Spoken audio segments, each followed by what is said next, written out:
আচ্ছা তোর নামটা ক দেহি। স্যার আর নাম হয়েছে স্যার মঙ্গল খা। মঙ্গল খা না, দাঁড়া লিখি লই। ওই ম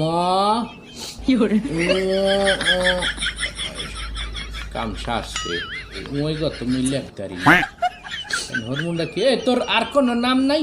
না গো স্যার আমরা গরিব মানুষ এর নামে আছে। সমস্যা কি আর নাম তো আমরা তো নাম হইলে মঙ্গল খা এ কি রমের নাম? স্যার গো আমি মঙ্গলবারে হয়েছি এর লেগে আর বাপ আর নাম রাখছি মঙ্গল খান আর খাঁটা হয়েছে আর বংশের পরিচয় আর স্যার। আরে শনি রবিবার ওই তাল্লি নাকি? আচ্ছা যাক গিয়া মুই এই চেষ্টা করি যে দেখতেছি ম ওই আচ্ছা দেখি তুই হিসেব করি শনি 1 রবি 2 সোম 3 মঙ্গল 4 ওই 4 দাগ ল বার খা ওই সারা স্লিম বুঝাই দেবানি তুই চিন্তা করিস না বুঝছো। তোর বাপের নামটা কইয়ে ফেলা সাত করিয়ে